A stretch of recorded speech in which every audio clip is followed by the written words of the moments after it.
Ontem eu fiz um vídeo denunciando o agronegócio predatório. Aquele dos latifundiários produtores de miséria e também commodities, produto para exportação, cujo preço é regulado pelo mercado externo, industrializado lá fora e revendido para nós brasileiros, depois de ter gerado emprego lá fora.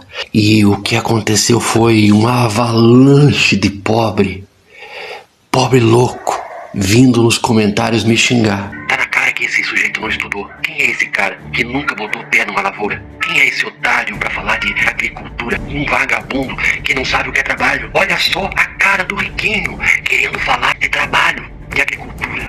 Eu vou falar um pouquinho da minha história, para que você entenda as minhas origens e até compreenda um pouquinho da mentalidade do sulista.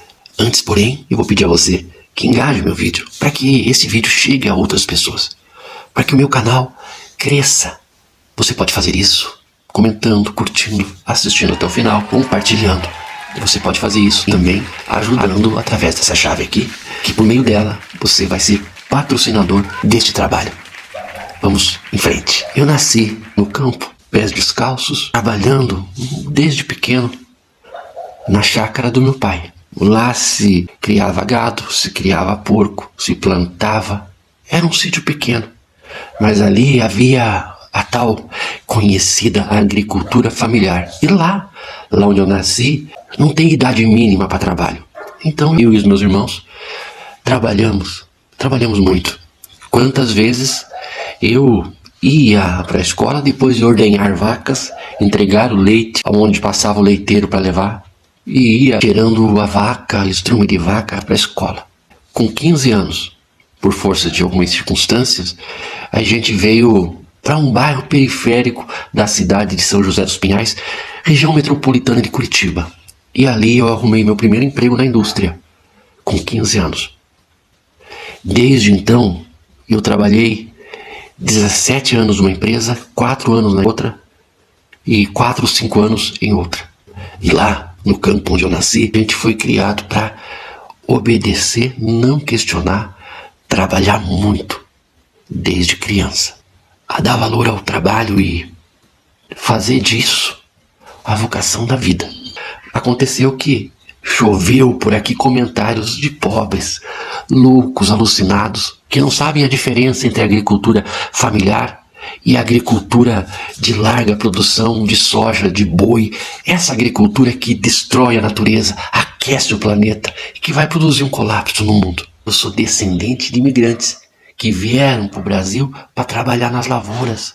Fui criado desde que me conheço por gente, com uma enxada na mão. Lá em casa era vergonhoso não ter calos. O homem tinha que ter calo. Olha só a ideia que plantaram na cabeça do paranaense, do sulista em geral, que é reacionário e que muitas vezes é incompreendido pelo restante do Brasil que não sabe a lavagem cerebral que a gente recebeu para trabalhar de graça, para não questionar o poder daqueles que tinham as terras. Com 30 anos eu completei o ensino fundamental e fiz o ensino médio no sistema EJA, Educação Jovens e Adultos, porque quando criança e adolescente eu saí da escola para trabalhar com a 6ª série do ensino fundamental, apenas. Com 40 anos eu falei do sonho que tinha de estudar psicologia e alguém disse assim, mas por que você não estuda? Como eu fui criado para trabalhar, eu não sabia que estudar era para mim. Eu pensava que eu era trabalho e que só teria alguma coisa na vida com muito trabalho. E por isso que eu trabalhava sábado, domingo, 12 horas por dia, para ganhar hora extra, para sobrar um pouco da renda, para poder comprar alguma coisa, além de comer. E aí que me ocorreu, pois é, por quê? Posso? E eu fui. E quando cheguei na faculdade percebi que eu não era burro, que eu tinha condições e que eu poderia fazer uma graduação. Hoje eu sou um psicanalista dos bons, com vivência, muita vivência, muito conhecimento do que é ser humano. Conheço profundamente a natureza das pessoas daqui. E estou estudando ainda 52 anos, estudo pedagogia, estou quase indo do meio para o fim e estudo jornalismo. Atendo na minha clínica e aí alguém que passa, vê o meu vídeo, me chama de vagabundo, de ignorante, de playboyzinho, de riquinho. Nunca pegou numa enxada. Eu não tô falando de quem pega na enxada. Tô falando de gente milionária que não contribui com este país de fato, mas que leva a fama de que são os salvadores do Brasil. Em 64 havia um plano para fazer uma reforma agrária no Brasil. E essa reforma agrária, que seria feita em 64, se ela tivesse sido feita, o Brasil seria outro país hoje. Mas esses mesmos latifundiários que recorrem a banco público para pegar dinheiro barato, para financiar o seu negócio, para vender como commodity, impedindo que haja industrialização aqui, estes mesmos, que poderíamos chamar de bancada ruralista da época, eles mesmos usaram das Forças Armadas para dar um golpe contra o Brasil e entregar o nosso país aos interesses dos Estados Unidos. E deste pequeno número de donos das terras que não compraram terra alguma, são poceiros, gente que invadiu, que matou, que tomou terra indígena, gente que herdou de quem sabe lá, gente que ganhou uma posse do governo. Assim como aqui no Sul, tem muita gente que veio de lá, fugido da Europa, por miséria, por fome, chegou aqui miserável e ganhou um pedacinho de chão para trabalhar. Claro que os grandes foram comprando dos pequenos e os pequenos foram sendo expulsos para as cidades.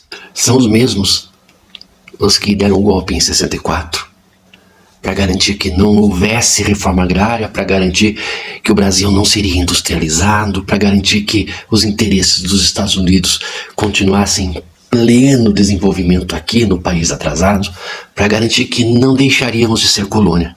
Os mesmos de 64 tentaram agora dar o golpe novamente, financiados por quem? Pelos mesmos que em 64 não queriam que houvesse uma reforma agrária. São os mesmos. Aí quando você vê na Globo que o agro é pop, o agro é tudo, você se engana achando que eles são os caras. Não. Foram eles que financiaram o bolsonarismo. E você, pequeno agricultor, que de repente pode se achar ofendido, não estou falando de você, não.